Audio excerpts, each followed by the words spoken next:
მეუფე ხალხს საინტერესებს თქვენი მოსაზრება პოლიტიკურ მოვლენებთან დაკავშირებით. რას ფიქრობთ, რაშია გამოსავალი? სახელით მამისათა და ძისათა და წმინდსახურისათა.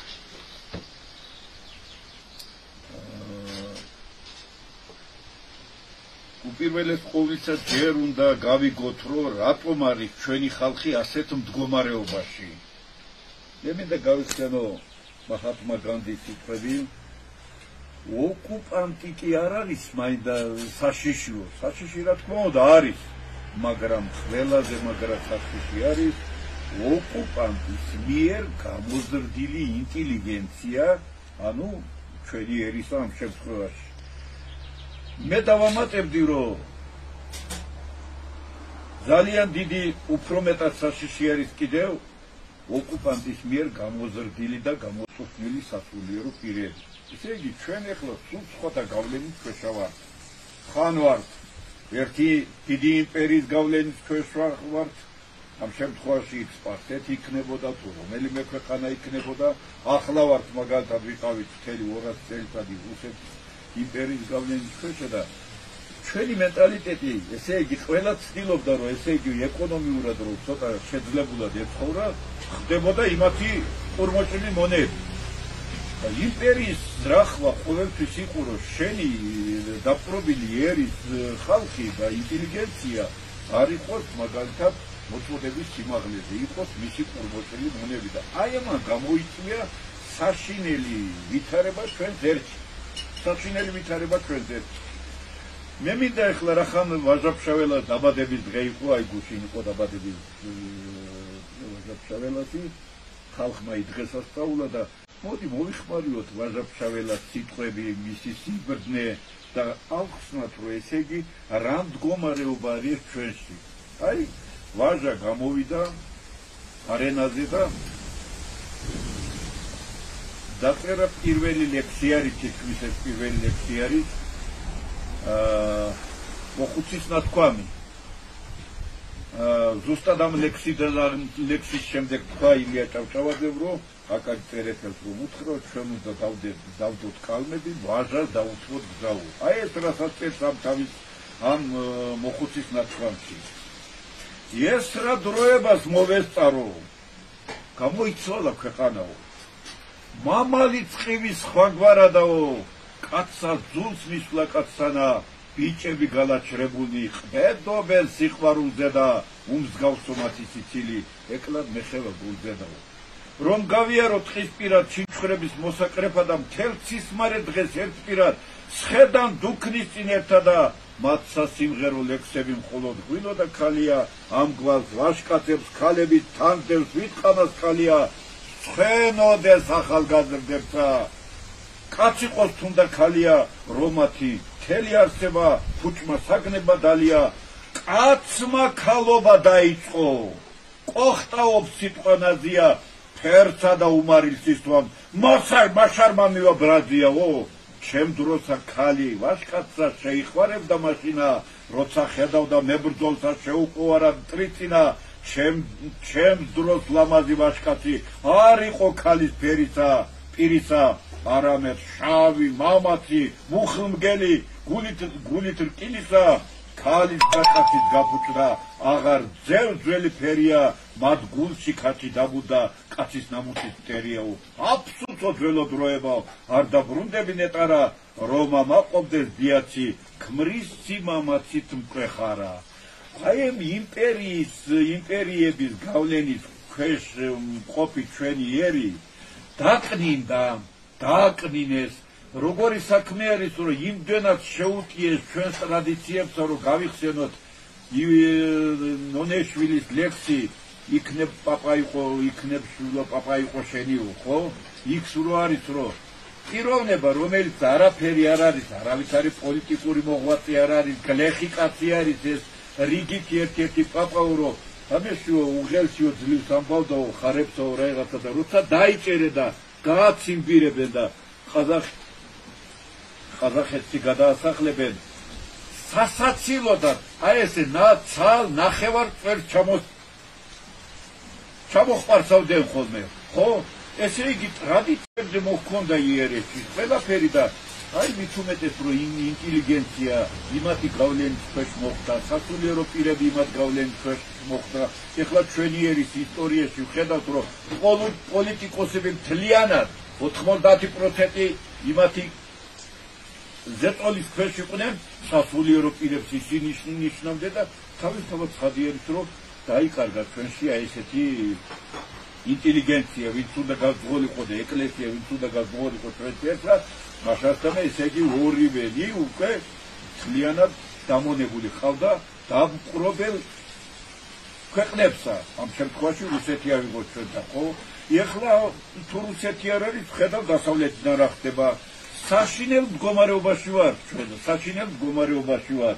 ეხლა მთავრობაში ახერხებენ შესვლას, აი პარლამენტში ახერხებენ, მთავრობაში ახერხებენ ისეთი ადამიანები, გვარ გადაკეთებული ადამიანები, ქართული გვარები ყველას მოსწონ, ქართველი ბუნება ყველას მოსწონ. მე მახსოვს ჩვენ აი რუსეთის მომიჯნავე რაიონი ვარ ხაზბეგი, ხო? ბავშვობის დროს მახსოვს არა მხოლოდ ქართველების გამოთქმული სიტყვები, არამედ მახსოვს მე რუსების გამოთქმული სიტყვები და ასეთი სიტყვები, აი გავრცელებული იყო ასეთი სტალინის დროს, ბერიას დროს, ორჯონიკიძეს დროს, ესე იგი ქართველები მართავდნენ ამხელა რუსეთის იმპერიას და მაშინ იყო ასეთი გამოთქმა. Если хочешь и гордиться, надо грузинам родиться. თუ გინდა რომ იამაყო შენი დაბადებითა და შენი ადამიანობით, ხო ქართველად უნდა დაიბადო და აი მტრის ზეწოლის შედეგად აი ესეთ საშინელ მდგომარეობაში აღმოჩნდა ჩვენი ერი. ეხლა ხედავთ ჩვენა რომ ყრილობაში რა ხდება. ერთმანერთს ებრძვიან, ერთმანერთს ჭამენ. ესე იგი ადამიანი იღლება კარგი ცხოვრებითა, ადამიანი იღლება ყველაფერთა, კარგი ჩასაცმლითაც, კარგი საჭმელითაც, კარგი მდგომარეობით იღლებიან ადამიანები. ჩვენი ხალხი, ჩვენი შიგნითა ხალხი ურთიერთმკვლობით აღარ დაიღალა, აღარ დაიღალა, ნუ. ესე იგი მოვიშველიებ ისე ვაჟას სიტყვებსა, ვაჟა ფშაველასთან ჩავიდნენ პატრიოტი ხალხი და უთხრეს რომ ვაჟა უკვე აბა ილია წასული არის ამ ქვეყნიდანა, აკაკი წასული უკვე ამყოფი იყო, უკვე ხანდაზმული იყო ძალიანა, ორივე ვაჟა და აკაკი 1915 წელს გარდაიცვალენ, მაგრამ მაინც ვაჟა ახალგაზრდა იყო და ჩავიდნენ და უთხრეს ვაჟას რომ ვაჟა შენ უნდა ჩამოხვიდე და იმ ყრილობაში შენ უნდა მიიღო მონაწილეობა, ანუ ასე ვთქვათ პარლამენტში როგორმე უნდა შეხვიდეო. რა უთხრა ვაჟამა იცი? მე ტყვიან ყრილობაშია, რატომ დავდივარ აღარაო? რისთვის წავიდე უმისოდ გული ნახველმა დაღარა, მე გარეთ რაღა გამიყვანს ძველი სამბების მნახველსა, ვიღარ დაეძებს ამ დროში კაცობას არის ანუ სახელსა, ახლანდელების ყრილობას რაღა ყრილობა ჰქვიაო, ვინ იცის რად გადასცემენ, ვინ იცის რას ჩადიანო, ლანძღვა გინების ალავერ ურთერთან გადადიანო. ვითომ იმას აფიქრობენ, უფრო რო არგებს სოფელსა, ან ემხრობიან სიტყვასა, მათთვის კეთილის ყოფელსა, არა, თუ კბილმო საჭიდი.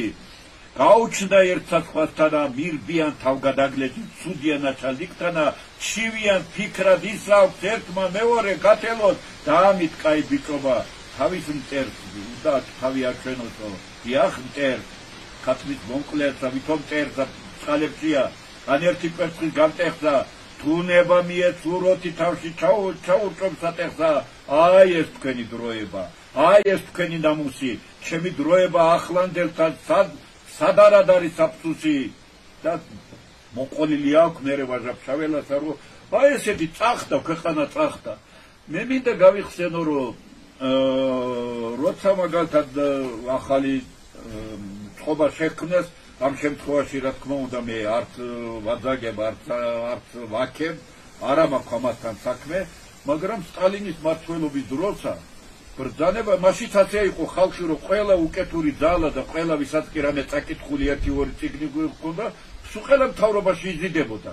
მაგრამ სტალინის დავალებითა ასეთი დავალება იყო რომ ყველა ვინც კი მოიწადინებდა სწავლული პიროვნება რომ შესულიყო მაშასთან მთავრობაში ან სადღაც ადგილ რაიონებში იქნებოდა ეს თუ რაღაცა, მისთვის ხელები უნდა გაესინჯათ. რომ ნახეთ თქვენა რომ იმ პიროვნებას რომელიც მთავრობაში მოღვაწეობას ითხოვს ნახეთ ხელებზე აქვს მაზოლ რა არის ის რა ქვიან ბებერები რუსები რომ მაზოლები აქვს თუ არა აქვს თუ არ აქვს და იფუმფულა ხელებით არის ის არავითარ შემთხვევაში არ გამოდგება მართველად და ამიტომ ის უნდა იყოს მიჩვეული შრომაც უნდა იცოდეს სწავლულიც უნდა იყოს და ასე შემდეგ და ასეთ ხალხს არ უშობდნენ და ხედავთ რომ იმპერია დავარდნილი იმპერია რუსეთის იმპერია ესე იგი ზე იმპერია დაქციეს არ ღებულობდნენ ზამეში მთავრობაში არ ღებულობენ პარლამენტში არ ღებულობდნენ არცად მმართველობაში რომელი ადამიანიც არ იყო შრომაში ჩართული ეხლა მაინტერესებს ერიცი ერთი ხსნარაში არის ერმა უნდა მოითხოვოს რომ როცა გამოდიან და არჩევნებში მონაწილეობას ითხოვდნენ ამ მომრჩეველმა უნდა მოსთხოვოს იმათა რომ გვანახეთ თქვენი ხელები ის ფუმფულაი ხელები გაქვთ მარტო და იმამეში ერთი ბარი მიწარგა დაგიტრიალებია თუ რაღაცა არაფერი არ გაგიკეთებია ცხოვრებაში და რაღაცა სადღაც რაღაცა ისწავლე ერთი ორი სიტყვა ინგლისური ენა ისწავლე თუ რაღაცა და საკითხული რაღაცა გაქვს და მთავრობაში იზიდები სად იზიდები ნამდვილი პრეზიდენტები უცხოეთის ქვეყნებისა ნამდვილი მმართველები თავის რამეს რო ასრულებდნენ მმართველობას ხო ბაღებსა და ვენახებსა და იმას უბრუნდებოდნენ მუშაობდნენ ფიზიკურად მუშაობდნენ გოეთეზე ამბობდნენ რომ დაბერდა აღარაფერი არ შეეძლა ხო იმ ამაში თესლებს ჩაიყრიდა ყვავილებსა და ქუჩაში რო გავიდა პატარა ჯოხი და მოჩიჩკდავდა და იმეს კიდევ თესავდა რომ ეს ეგ ვერ ჩერდებოდა ეს კაცი შენ არაფერი არ გაგიკეთებია ცხოვრებაში წარმოება არ იცი დაწესება არ იცი და აი სასაცილო იყო ვიღაცამ რო თქო რომ მამალი ამე ძროხები ჩამოიყვანეს და მინისტრად ნიშნავე და მამალსა და დედალ ძროხას ვერ არჩევ ხო ასეთი როგორ შეიძლება ასეთი რაღაცა იყოს ამიტომ ამომრჩეველმა უნდა როცა ვიღაცას ირჩევენ და გამოდის უნდა მოსთხოვა ხელები გვანახე როგორი ხელები გაქვს გაიგე რომ ნამუშევარი არა თუ არის ნამუშევარი სადღაც თუ არ არის ფიზიკურად მუშაობდა თუ არ მუშაობდა გარკვი ესეცა თუ არ მუშაობდა რა უნდა ასეთ თავრობაში წარმოებაში არ უმუშავია სად არ უმუშავია ერთადერთი გზა არის რომ უნდა გამოფხიზლდეს ამომრჩეველი ყავს პატრიოტი ხალხი ყავს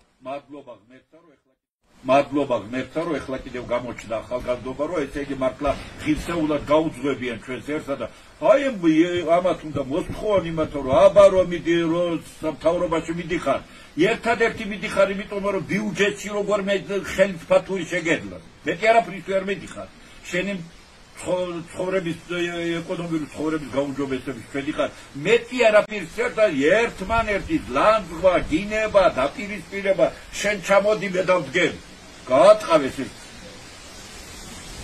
ჩვენი ისედაც გასაცოდავებული ბიუჯეტია ესა ჩვენი უბედურების ამბავი და კიდევ ვიმეორებ გვარებს შეფადევრებული უცხო პიროვნებები მართავენ სულ საქართველოს აი ესაც უნდა გარკვეული იყო და გამოფხიზდეთ აი ჩვენი პატრიოტები მე ვიცი არიან პატრიოტები ესე რომ ამას გამოამზეურებენ და მომავალი არჩევნებისთვის მოემზადებიან რომ ეს ხალხს მოუწოდა რომ უნდა შეიქმნას ესე იგი ჭკუის საკითხავი საზოგადოება ესე იგი ისინი არც ერთი პოლიტიკური პარტიის წარმომადგენლები არ უნდა იყვნენ დაინტერესებული უნდა იყვნენ ერის ხსნაზე და ქვეყნის გადარჩენაზე აი ეს ხალხი უნდა იყოს ძალიან ავტორიტეტიანი ჯგუფი რომ ერი უსმენდეს რომ რასაც იტყვიან სიტყვასა ესე იგი ერმა იმას უნდა დაუჯერას არჩევნების დროს რო არ გავიდნენ ისე მთავრობაში ესეთი უკეთური ძალები ერთურცებია შენ ჩამოვარდი მე დავდგები ეს არ დასრულდა ჩვენთან უკვე 30 წელზე მეტია აი ჩემი შეხედულება ასეთი ერთადერთი საშუალება ეგ არის პატრიოტმა ჩვენმა მამულიშვილებმა უნდა მთელს ერთ მოუწოდათ რომ არჩევნების დროს არ იქნეს არჩეული ის უკეთური ძალები ნახონ სად მუშაობდა რისთვის მუშაობდა ეროვნულ მოძრაობაში იყო თუ არ იყო სამშობლოსთვის რაღაცა გაუკეთებია თუ არა და ხელები ნახან იმისი რომ არის ნამუშევარი თუ არა ფუფულა ხელებიანი როგორ უნდა შეუშვო შენო პარლამენტში არ ვიცი ან თავრობაში აი ერთადერთი ხსნას ამას ხედავ მე ვაჟა ამბობს რომ ეხლანდელი პარლამენტში რა შემიყვართო ვაჟა რომელსაც შრომით დახეთქილი თითები ჰქონდა აი ისე აღწერენ ახლა პოეტები ან იმართი რა ქვია ვადას სამესავი და გაწუნდებული ხახელები ხო და ეძახიან პარლამენტში არ შეძლო რომ ღირსად არ თulis თავის თავს მაგებთან ვერ დავჭრები და ჩვენ უნდა გამოვფრთხილდეთ ალბათ ღმერთმა დალოცა ჩვენი ღმერთო გამოაფრთხილდეთ ჩვენი ღმერთო გევედრებით ყველა ქართველთა ჩაუნერგეთ სურვილი რომ შემოვიდეთ შენი ფარველი კაცის ქვეშა და შენ იყო ჩვენი მართველი შენ იყავ ჩვენი წინამძღვარი შენ იყავ ჩვენი დამრიგებელი შენ იყავ ჩვენი ჭეშმარიტი გზის მაჩვენებელი ღმერთო შეაერთე და შეაყვარე ქართველი ჩვენი დიასპორა დალოცე ჩვენი ერი დალოცე ჩემო ღმერთო ყველა გაერთიანებულა და ჩემო ღმერთო ჭეშმარიტება შენ ჭეშმარიტებას უგდებდე ხურსა და მაშინ ხსნა იქნება თუ ღმერთთან ახლო ვიქნებით ღმერთისთვის ერთი პატარა პლანეტა არაფერი არ არის შევიდეთ ღვთის ფარველი კაცის ქვეშა მოძღვრად, წინამძღვრად და დამრიგებლად და განმანათლებლად ღმერთი გავიხადა და ღმერთი ყველაფერს გზას მოგცემს ჩვენა გადარჩენის. ლოცავ ჩემს ერთსა, ლოცავ ჩემს სამშობლოთა, ლოცავ პატრიოტ ძალებსა, რომლებიც მართლა გულის ტკივილით არიან, რომ სურვილი აქვს, რომ ერი და სამშობლო გადაარჩინათ. ჩემო სიხარული, ლოცავ.